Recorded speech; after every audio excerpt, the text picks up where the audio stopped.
안녕하세요. 코인드라이버 이진환 전문가입니다. 띠띠 빵빵 부릉 부릉 부릉 부릉. 어제 비트코인 마이너스 5% 이상 빠졌습니다. 현재 시간 12월 29일이고요. 오후 4시 48분입니다. 지금 시간에도 비트는 영락 없이 마이너스 1% 정도 더 빠지고 있습니다. 어제 오늘 기준으로 약 마이너스 6% 정도가 빠졌죠. 정말 응원해 주시는 분도 많고요. 정말 비난을 주시는 분도 많습니다. 저는 그냥 한결같습니다. 저는 12월에 매매하지 않습니다. 그 이유는 정말 모든 영상에서 계속 말씀을 드렸습니다. 자신이 없다. 왜 그렇죠? 여러분들이 매매를 한 그 순간부터 같은 말을 왜 이렇게 많이 하냐고 매일 그럽니다. 하지만 어떻게 하겠어요? 매매를 할 이유가 없는데. 저희는 기초를 통해서도 참 많이 배웠습니다. 저점과 고점이 낮아지는 건 하락의 가장 기본적인 거라고요. 자, 지금 시간이 주봉으로 만들었는데 그놈의 또 주봉 타령 이제 또 하겠습니다. 저점이 계속적으로 빠지고 있습니다. 이것은 상승일까요? 하락일까요? 우리는 이 캔들이 없다라고 가정을 하더라도 이제는 하락인 것을 누구보다 잘 압니다. 저는 12월에 얼마를 본다고 했죠? 4천만 원이라고 본다고 말했어요. 근데 댓글 중에 이런 댓글이 정말 많아요. 그 가격이 오면 기관들이 평단가적으로 가지고 있었던 가격인데 그 가격을 줄 것이냐. 참 5년 전이나 6년 전이나 이 말은 변함이 없습니다. 그놈의 세력은 도대체 매수 평단가를 어떻게 압니까? 그게 원체인 대표든 다 나온다고요? 정말 할 말이 없습니다. 세력은요, 제가 생각했을 때요, 제가 그놈의 세력이라고 가정을 해보면 개미들이 다 알고 있는 내 평단가를 아래로 안 준다? 저희는 오히려 줄 것 같습니다. 오히려 더 그거보다 더 많이 떨겨서 진짜 공포다운 공포를 주는 게 진짜 세력 아닐까요? 근데 그런 논리를 피면 사실 언제 살 수도 없어요. 12월에 4천만 원은 이제 3일밖에 남지 않았기 때문에 오지 않을 겁니다. 근데 저는 그럼에도 12월에 4천만 원이 오면 이때만 사고 그 이상은 사지 않는다라고 말씀을 드렸어요. 4천만 원의 가격은 사실상 이 가격이에요. 여기 있잖아요. 결국 오지 않았어요. 지금 5,700만 원이니까. 근데 제가 왜 그런 근거를 바탕으로 말을 했죠? 이평선이 지금 너무 멀리 있다. 15일 이평선의 위치가 지금 보시면 여기서 이렇게 올라오고 있어요. 15일 이평선이 이렇게 올라온다는 얘기는 이제 다음 달이 돼봐야 요만큼 올라오는 건데, 이제 12월은 사실 디데이 3일이 남았을 때 지금 사는 기준은 뭐라고 했죠? 이 장대 음봉이 말아 올리고 양봉으로 전환을 하는 경우가 1번이고, 두 번째는 이게 꼬리를 단다라는 가정으로 사는 건데, 제가 봤을 땐 그게 힘들고 시간상으로 봤을 때 이거는 오르락 내리락일 뿐이지 어떻게 이걸 대응할 수 있냐. 그래서 제가 지난 영상에 그랬죠. 결론적으로 봤을 때 12월 1일부터 29일까지의 이 영상을 보시는 수만 명의 사람들이 본인들의 시드가 늘었습니까? 늘지 않았습니까? 는 사람도 있겠죠. 근데 대부분의 사람들은 늘지 않았을 거예요. 저는 오픈톡에서도 누누이 진짜 하루에마다 강조를 합니다. 1년에 2번은 상승장이 오고 그 상승장에서는 지나가는 개가 사더라도 돈을 벌 수 있는 장이다. 그런 장에서만 1년에 2번을 매수하더라도 여러분들이 잃었던 거를 복구할 수 있는 게 가상화폐 시장이고요. 근데 여러분들은 너무 모든 장에 대응을 하려고 합니다. 이거에서부터 너무나도 큰 실수를 하고 있고요. 그러면 그런 매매를 하지 않는 여러분들에게 가르쳐줬던 코인킹에서부터 그렇게 누누이 강조했던 가장 기본 교육부터 충실히 하지 않은 여러분들의 지금 어떻게 됐나요? 마찬가지입니다. 주봉으로도 하락을 하고 있고 월봉으로도 지금 저점과 고점이 낮아지고 있습니다. 그럼에도 불구하고 저는 희망적인 말은 또 했어요. 또 이제 역설을 해보겠습니다. 비트코인은 이렇게 하락하는데도 불구하고 저는 큰 장에서의 누가 말하는 댓글에서 그런 말 있죠. 멀리 보면 6년 뒤에 오르지 않을까요? 맞습니다. 저도 그런 단계가 이제는 아니기 때문에 우상향을 보는 거는 동일하다고 생각을 하지만 주봉으로 보면 그건 아니다. 단기적인 흐름에 연연하는 여러분들의 투심적으로 보면 지금은 분명히 흐르는 장이 맞고 몇 년을 보는 분들한테는 사실상 제 영상은 도움이 되지 않을 거예요. 왜냐하면 지금 댓글만 봐도 알 수 있거든요. 이렇게 지연이님이 어제 남겨주신 댓글을 보면요. 왜 12월 매매는 안 한다고 하셨는지 지나고 보니 이해했고요. 저 역시 시드가 12월 전에 들어가 있는 상태라. 제가 왜 12월에 안 했는지 계속 말씀드렸죠. 저는 영상도 잘 찍으려고 안 했습니다. 찍어봐야 어차피 똑같은 말이었고 똑같이 안 할 거였으니까. 안녕님 귀신같이 떨어지네요. 바른 대처 감사합니다. 이것도 틀렸습니다. 저는 제가 맞았습니다를 원하지 않고요. 이 말이 틀렸기 때문에 틀렸다라고 말을 하는 거예요. 제가 말하는 떨어진다의 기준은 이미 12월 초부터 상승 빨간색이 많이 불 때도 계속 논했습니다. 그거는 맞았다 틀렸다가 아니라 그냥 12월의 장에 대해서 나는 매매를 안 한다는 관점인 거예요. 근데 그 관점이 왜 그런지를 알아야 하는 거고요. 애써 돌려 말씀하시면 내년 상반기까지 단기적 굉장한 하방을 보시는 거군요. 참고하겠습니다. 네, 저는 1월이 매수의 포인트라고 생각을 한다고 누누이 말씀을 드렸습니다. 그거 왜 그럴까요? 영상에서 곧 말씀드릴 건데 그거 지금 바로 말씀을 드릴게요. 지금 주봉상 상승이 나오는 형태가 나오려면 사실상 간단합니다. 지금 현재 기준으로 비트는 마이너스 1% 정도가 빠졌는데요. 그냥 이 주봉이 깨지지 않으면 지키면 주봉상으로 계속 지켜서 가야 돼요. 이렇게 가야 합니다. 그러면 어떤 현상이 발견되냐면 지금 이평선 올라오고 있죠. 50일 이평선, 15일 이평선. 지금 이평선이 이렇게 만들어질 거고요. 50일 이평선은 이렇게 되는 클로스 지점이 나올 거예요. 그게 50일 이평선이 돌파하는 시점이 완전히 대상시장이 열리는 시점인데 그 기준의 하나가 뭐냐면 저점과 고점이 깨지지 않는 주봉이 나와야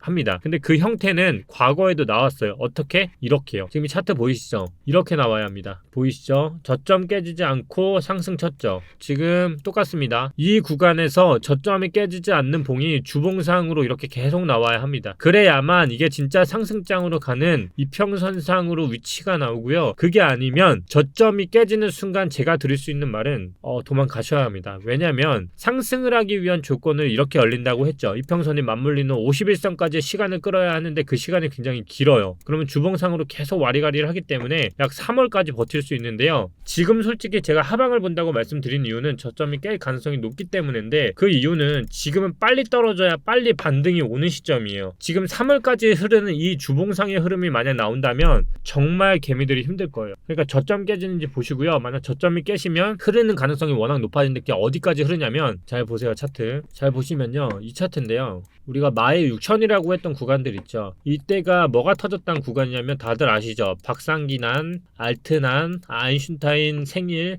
그리고 뭐 세금부가 별거 다 터졌습니다. 이때가. 그리고서 이때 50% 만등 왔던 라인인데요. 이거 2017년도 겪어보신 분들은 아실 거예요. 근데 이 차트 보시면요. 여기서 여기 반등하고 여기 가는데 어떻게 떨겼냐면 16,000에서 6,000번 했거든요. 이때 무슨 얘기 들었냐면 지금이랑 똑같은 얘기 계속 들려왔습니다. 뭐라고 들렸을까요? 지금 알트들은 저점이고 주서야 할 때다. 그리고 또 멀리 보면 우상향이다. 결국 어떻게 됐을까요? 반등 안 오고 6,000에서 고점 3번 낮추고 제가 이걸 말하는 거는 이걸 간다가 아니고요. 저는 손익비를 굉장히 중요시하는 사람이기 때문에 지금 떨어지면 손익비상으로 굉장히 오랜 기간 물릴 가능성이 높기 때문에 말씀을 드리는 거예요. 상승을 한다면 저점 깨지 않고 주봉으로 3월까지 횡보하는 패턴이 이평선상으로 나와야 한다는 게 상승. 하락은 저점 깨지면 어디까지 떨어진다? 잘 보세요. 이때가 거래량 터지고 지금 주봉으로 4주 보냈죠. 한 달치입니다. 30일 한 달. 그리고 여기 잘 보세요. 거래량 터지고 나왔던 패턴으로 주봉 부시고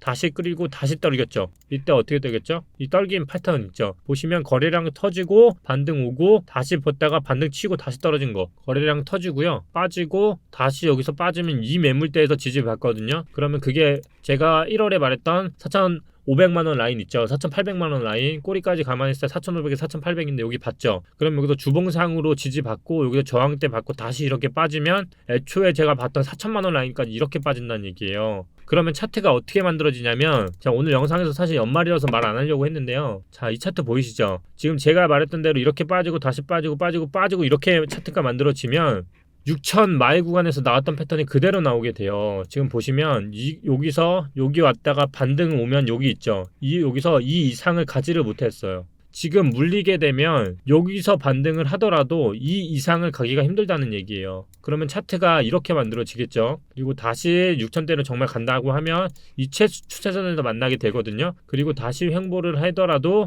이때 2,500만원이 뭐가 되죠? 잘 이거 시나리오를 그려보는 거예요. 저는 미래를 아는 사람이 아니기 때문에 그냥 개미들이 어떻게 하면 많이 물리고 많이 손절을 할까를 고민해보면 이렇게 하고 만들고 다시 올라가더라도 시간적으로 고려를 했을 때 이게 2022년 그리고 이 기간 뭐가 있죠? 비트 반감기 있죠?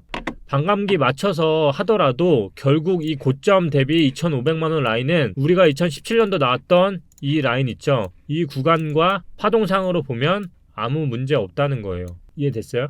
이렇게 하면 굉장히 무서운 차트인 거예요. 그래서 지금 라인이 굉장히 중요한 라인이니까 맨날 중요하다고 한다고 하지 말고 손익비를 잘 보고 견주라는 거예요. 여기서 빠지면 오는 거에서 반등을 잡고 빠졌을 때 이 라인을 보면 정말 이 라인은 제가 봤을 때 정말 최소 1년 이상 못 볼 가능성도 굉장히 높아요. 반등이 온다고 하더라도 내년에 반등이 오더라도 여기서 또다시 이렇게 차트를 만드는 게 지금 결국 이 매물대에서 다시 섞이거든요. 이렇게. 그럼 차트가 이렇게 만들어져요. 그럼 어떻게 돼요? 차트가 여기 만들어졌던 거랑 똑같이 만들어진다는 얘기예요. 그러면 이렇게 더 이상 연말이니까 저는 최악의 경우까지 지금 고려를 해서 말씀을 드린 거고 정말 여기서 빠지면 어떤 가능성까지 열리는지를 손익비적으로 말씀을 드린 거니까 지금 정말 잡고 싶은 분이 있다면 잘 생각하셔서 상승이 나온다고 하면 이평선상으로 충분히 주봉상으로 차트가 그려질 거거든요. 그럼 51선이 15일선을 돌파하는 시점이 대상장이 열리는 라인이고 그게 아니고 이제 거래량이 터졌던 구간이 빠지게 되면 과거에 나왔던 대로 거래량이 터졌던 봉을 깨게 되면 그냥 쭉 빠져서 여기까지 빠지면 반등 오고 다시 빠지거든요. 왜냐면 이렇게 되면 2017년도 이 라인이 저점이라고 생각하고 물리신 분들 있죠. 그때 알트들이 어떻게 되냐면 도미넌스를 보면요. 이때 알트의 가격하고 이때 알트의 가격에서 반등 온 가격하고 더 높이 간 것도 아니고요. 2분의 1 반토막이 났어요. 이게 200원이라면 이때 반등 온 알트는 100원 이렇게 왔다는 얘기예요. 무슨 말인지 알겠죠?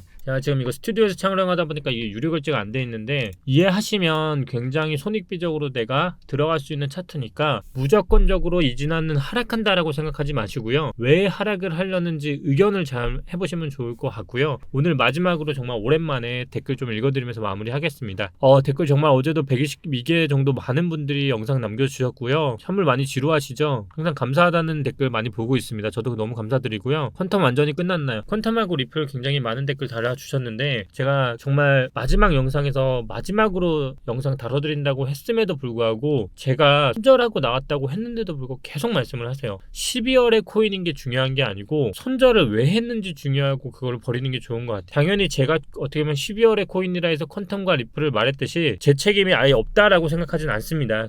다른 분들 너무 감사하고요. 3탑, 3바텀, 테조스 흐름은 어떤 것 같아요? 3바텀, 4포탑, 5탑 잘 모르겠습니다. 그냥 매매하지 않습니다. 뭐가 좋다, 뭐가 나쁘다 이거는 지금 솔직히 뭐 장이 안 좋은데 알 수 없고요. 뭐 특정 코인이 오른다를 맞추는 거는 진짜 이거는 예측의 영역이 아니라 미래를 보는 예언의 영역인 것 같습니다. 그런 대응은 할 줄 모르고요. 김경준님, 아니 하방을 본다고요? 언제나 상승을 외치셨던 분이 하방이라니. 오늘 여기가 얘기한 거랑 똑같은 것 같습니다. 지금 하방을 보는 이유에 대해서 아시면 장기적으로는 저는 우상향을 보는 트레이더예요. 근데 그 기간이 시간이라는 기간을 이해하셔야만 제 말이 분명히 이해가 되실 것 같습니다. 12월 30일 선물 때문에 그러신가요? 근데 항상 있었습니다. 예. 선물, 풋옵션, 만기 이런 말들은 굉장히 많았었고요. 그게 영향을 준다 안 준다 알 수는 없겠지만 그래도 이미 알고 있는 사실들은 피해가는 게 내 투자에 가장 좋죠. 근데 장기 투자를 하시는 분들한테 그거는 아무 의미 없죠. 예를 들어 지금도 우리가 사는 데 있어서 우리가 미래에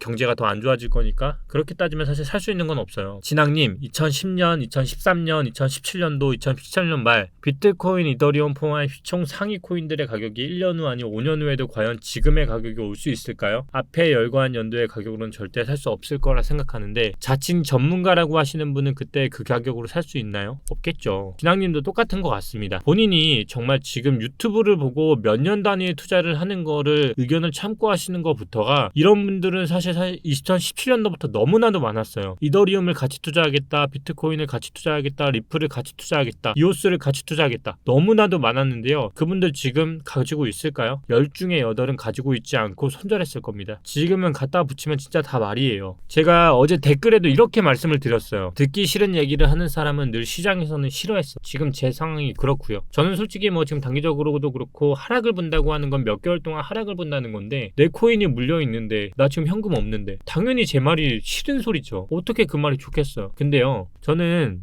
희망의 로를 계속 굴리게 하는 것도 더 나쁜 사람인 것 같거든요. 저는 사람들이 좋아하는 말을 하지는 못하겠습니다. 그렇게 해서 여러분들의 마음이 안정화가 된다면 차라리 제 영상을 안 보시는 게 좋은 것 같아요. 이 영상은 여러분들이 아니라 제가 투자하는 방법에 대해서 코인드라이버로서 말씀을 드리는 거고요. 그냥 저는 너무 오래된 트레이더이기도 하고요. 그냥 지켜주려는 사람과 지켜주지 않으려는 사람을 잘 구별할 때인 게 이게 지금 현재 시장인 것 같습니다. 오늘 영상을 보시고 제가 여러분들에게 드리는 말이 저를 위한 영상인지 아니면 여러분들을 위한 영상인지를 잘 생각해 보시면 제 영상을 볼 이유가 있는지 없는지가 나올 것 같습니다. 잘 구별하셨어요. 여러분들의 시대가 정말 최소한 잃지 않는 그리고 얻지는 못할지언정 지킬 수 있는 투자부터 하시길 진심으로 바라겠습니다. 연말 얼마 남지 않았습니다. 연말까지 하루 1 영상 꼭 한번 지켜보도록 하겠습니다. 오늘도 이진환 전문가였습니다. 오늘 너무 안 좋은 얘기한 것 같은데요. 제 관점일 뿐이니까요. 참고만 하시고 맹신은 하지 마시고요. 여러분들의 투자 건승하시길 바라겠습니다. 감사합니다. 이진환 전문가였습니다. 띠띠 빵빵 부릉부릉 감사합니다. 마지막으로 좋아요 잊지 않으셨죠?